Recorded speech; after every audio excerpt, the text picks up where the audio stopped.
Assalamualaikum warahmatullahi wabarakatuh.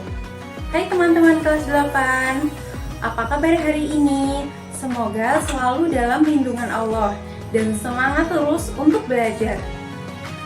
Pernahkah kalian membayangkan berada di depan Ka'bah secara langsung, berdoa langsung di tanah suci Mekah?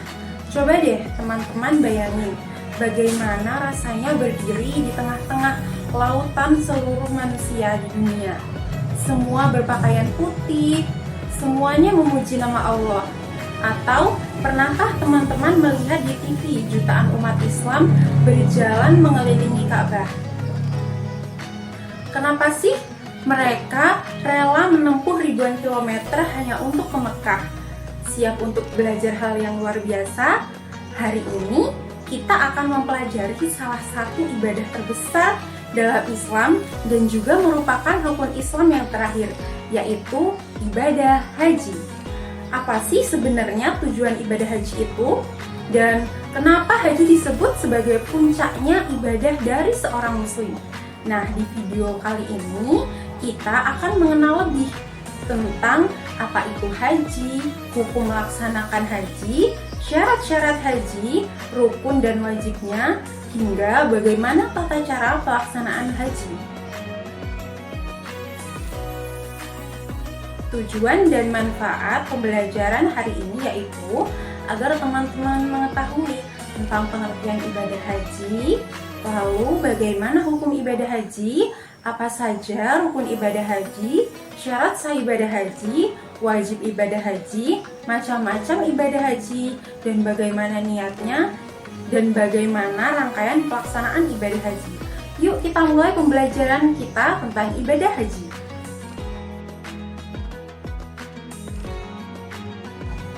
Tahukah kalian, ibadah haji itu bukan cuma sekedar perjalanan ke Mekah, tapi haji juga sebuah rukun Islam yang kelima.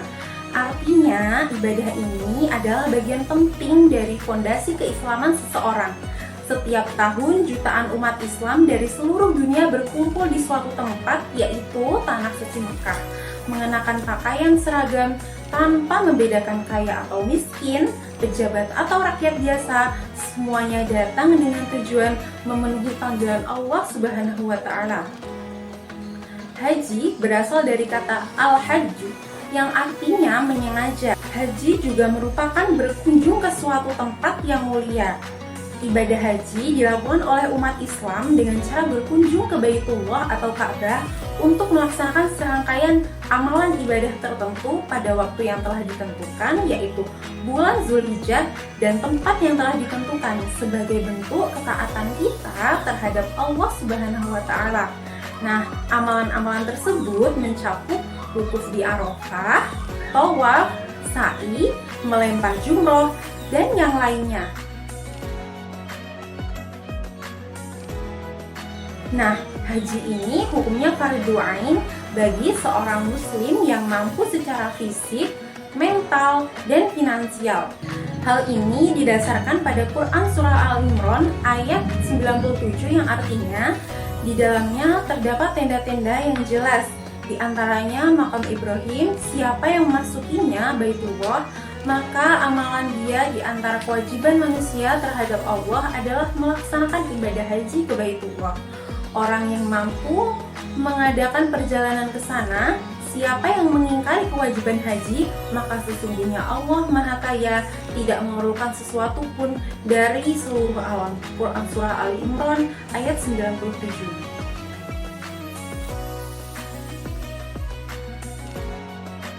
Sebelum seseorang bisa menjalankan ibadah haji, ada syarat-syarat yang harus dipenuhi.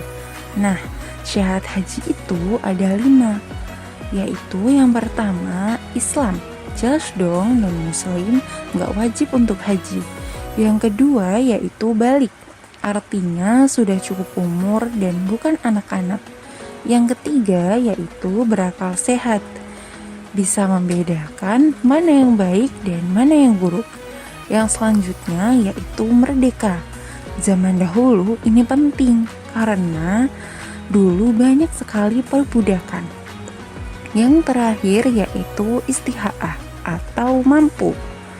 Yang dimaksud dengan kuasa atau mampu yaitu ketika badan kita sehat secara jasmani dan rohani, memiliki biaya yang cukup dan bekal dalam perjalanan, adanya kendaraan yang diperlukan, aman dalam perjalanan, dan bagi wanita memiliki mahram yang menyertainya. Jadi, jika belum mampu tidak berdosa, tapi tetap niatkan dalam hati ya.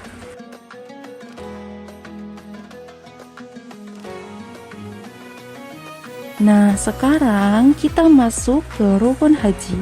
Rukun itu ibarat yang utama. Kalau nggak ada yang dikerjakan, hajinya batal. Nah, ada 6 rukun haji. Yang pertama yaitu ihram. Ihram yaitu berniat mengerjakan ibadah haji yang ditandai dengan mengenakan pakaian ihram yang berwarna putih dan tidak berjahit bagi laki-laki. Ihram ini wajib dimulai dari sesuai mikotnya, baik mikot zamani maupun mikot makani. Yang kedua yaitu wukuf di Padang Arafah. Wukuf di Padang Arafah yaitu ketika kita hadir di Padang Arafah pada tanggal 9 Zulhijjah, mulai dari waktu zuhur sampai terbit fajar pada tanggal 10 Zulhijjah. Yang selanjutnya adalah tawaf. Tawaf yaitu mengelilingi Ka'bah sebanyak 7 kali putaran, dimulai dan diakhiri dengan posisi di Hajar Aswad. Tawaf yang termasuk rukun haji dinamakan tawaf ifadah. Selain tawaf ifadah tadi, ada yang lainnya, yaitu tawaf kudum. Tawaf kudum itu ketika kita baru tiba di kota Mekah sebagai bentuk penghormatan yang pertama terhadap kota Mekah, terhadap Ka'bah dan Masjidil Haram. Lalu tawaf wada, yaitu tawaf ketika kita akan meninggalkan kota Mekah sebagai bentuk perpisahan dengan kota suci, Ka'bah dan Masjidil Haram. Dan yang terakhir adalah tawaf sunnah. Tawaf sunnah itu selain telah dijelaskan di atas tadi, tawaf yang dianjurkan oleh Rasulullah. Yang keempat adalah sa'i. Sa'i adalah saat kita berlari-lari kecil di antara Bukit Sofa dan Bukit Marwah sebanyak 7 kali, yang dimulai dari Bukit Sofa dan berakhir di Bukit Marwah. Sa'i dilakukan setelah pelaksanaan ibadah tawaf. Nah, rukun haji berikutnya adalah tahallul. Tahallul ini ada 2. Yang pertama yaitu tahallul awal, apabila seorang melakukan 2 rukun ditambah 1 wajib haji. Tahallul awal ditandai dengan memotong rambut, baik secara keseluruhan atau hanya sebagian, minimal 3 helai rambut. Setelah seseorang tahallul awal, maka telah bebas dari beberapa larangan-larangan ihram. Yang kedua yaitu tahallul tsani, yaitu apabila semua rangkaian rukun haji telah dilakukan, termasuk tawaf ifadah dan sa'i. Tahallul yang kedua ini tidak dilakukan pemotongan rambut, melainkan jatuh dengan sendirinya. Nah, jika sudah selesai tahallul tsani, maka kita sudah terbebas dari seluruh larangan-larangan ihram. Yang terakhir adalah tertib. Tertib itu berarti rangkaian ibadah haji dilakukan secara berurutan, tidak boleh loncat-loncat. Sekarang kita akan membahas wajib haji. Ini juga nggak kalah penting, tapi bedanya kalau salah satu wajib haji tertinggal, haji tetap sah, tapi sebagai gantinya kita harus membayar dam. Nah, wajib haji ini ada 7. Yang pertama, niat ihram dari mikot. Ihram dari mikot berarti memulai niat ibadah haji dari tempat yang telah ditentukan atau mikot makani, dan pada waktu yang telah ditentukan atau mikot zamani, disertai dengan mengenakan pakaian ihram dan mematuhi aturan serta larangan ihram. Ini adalah syarat syah dalam pelaksanaan ibadah haji dan umroh. Yang kedua yaitu mabit di Musdalifah. Mabit ini berarti bermalam atau singgah sementara. Setelah wukuf di Padang Arafah pada tanggal 9 Zulhijjah, para jamaah haji bergerak menuju Musdalifah, di sebuah wilayah di antara Arafah dan Mina Di sanalah mereka bermalam atau berhenti sejenak untuk beristirahat. Yang ketiga yaitu mabit di Mina. Menginap di Mina itu pada hari-hari tasyrik, yaitu tanggal 11, 12, dan 13 Zulhijjah. Yang keempat yaitu melempar jumroh.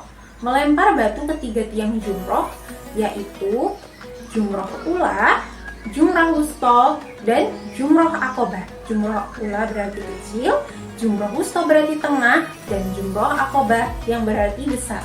Yang kelima adalah tawaf wada. Tawaf wada ini adalah tawaf yang menandakan perpisahan sebelum meninggalkan Mekah. Yang keenam, menjaga larangan ihram seperti tidak pakai wangi-wangian, tidak memotong rambut atau kuku, tidak berburu. Dan yang terakhir yaitu tertib dalam melaksanakan wajib haji itu tidak beda dengan rukun haji. Kita tidak boleh meloncat-loncat. Haji itu juga ada bermacam-macam. Setiap macamnya itu juga pasti beda niatnya. Yang pertama yaitu haji tamatu. Haji tamatu ini ketika kita melaksanakan umroh dulu, lalu kita setelahnya melaksanakan haji. Niatnya yaitu nawaitul hajja wa ahramtu bihi lillahi ta'ala, yang artinya aku berniat haji dan berihram karena Allah Ta'ala. Yang kedua yaitu haji ifrad. Nah, kalau haji ifrad ini kita langsung niat haji tanpa umroh sebelumnya atau setelahnya. Niatnya yaitu labbaik Allahumma hajja, yang artinya aku penuhi panggilanmu ya Allah untuk berhaji.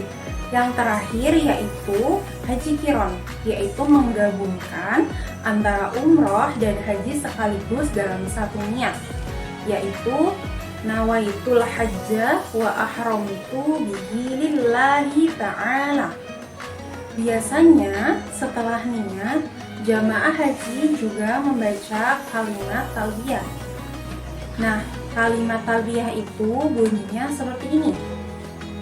Labbaik Allahumma labbaik, labbaik la syarika laka labbaik, innal hamda wa ni'mata laka wal mulk la syarika lak. Artinya, aku penuhi panggilanmu ya Allah, aku penuhi panggilanmu, tiada sekutu bagimu, sesungguhnya segala puji, nikmat, dan kuasaan adalah milikmu, tiada sekutu bagimu.